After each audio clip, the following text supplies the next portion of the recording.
urabona ko abigishwa ba Yesu bagiye babona ibintu batamenyereye. Hari ibintu bitamenyerwa umuntu ashobora kubona nka bishasha agaca abyakira muri ubu bwoko nyine bibonye. Hariho abahora basoma uriya murongo mu gitabo cya mbere cya Samweli bavuga ku byerekeye Ana ingene yatanze Samweli, ariko bitandukaniye nuko Ana atanze Samweli yamutahanye, yamusize ishiro.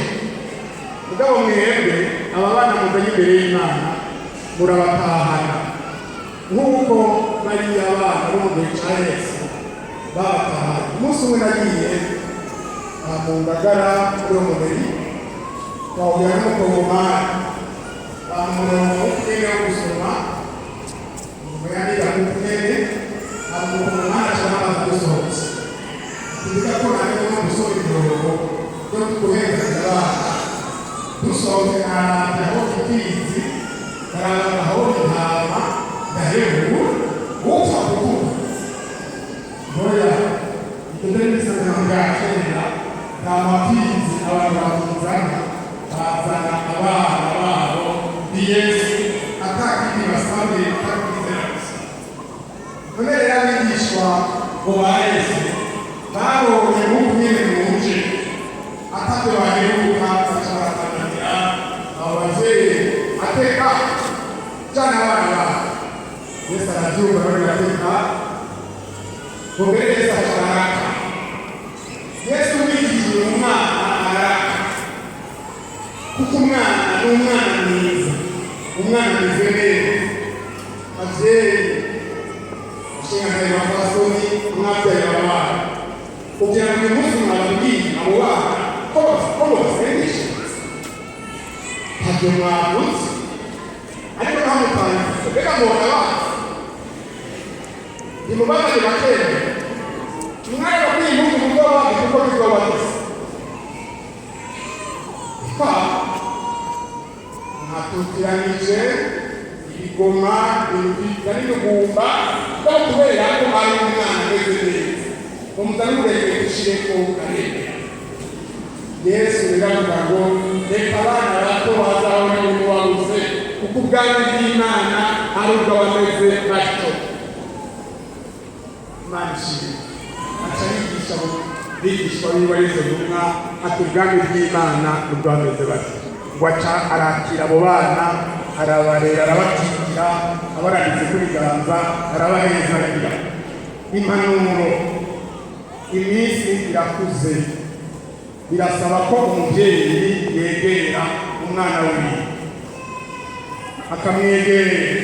Sindabizi ibivugwa hariya mu karere kawe kwino bivugwa muri iyi minsi hari ibintu bivugwa cyane bijyanye n'ishano. Ino barabivuga agasanga babivuga rero ababyeyi ndabahanure kandi simanyura mwebwe gusa naho inyuma yanjye hariya mu bakenyezi cyane cyane naho bari mu barinzi banyumve.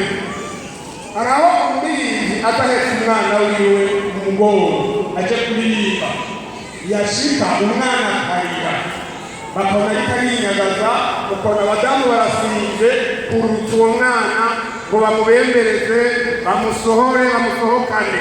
Mw'abantu igihe turimo ikivyemera uwo murekera mu mugongo wa nyina igihe cyose yagize yanabona banamutera rekera mu mugongo wa nyina ririnde arire aramuhoza asohoka ukanumwa agashika muhira agashuha uwo mwana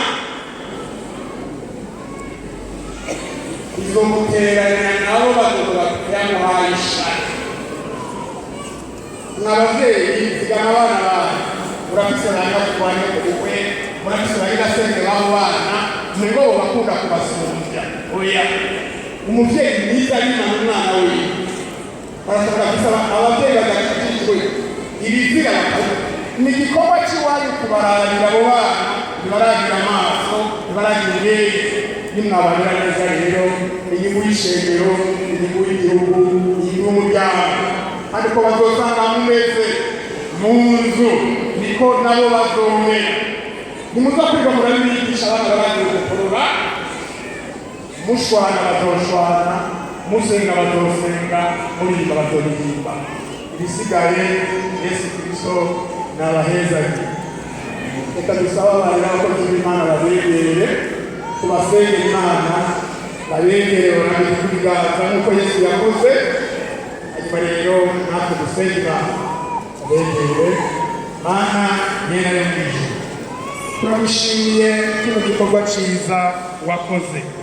Izi ngabire watanze ukazishyira hariya mu nda zabo y'amezi 9 bakagendana babana mu nda, ukabazigama kurwayi bakavaho amahoro.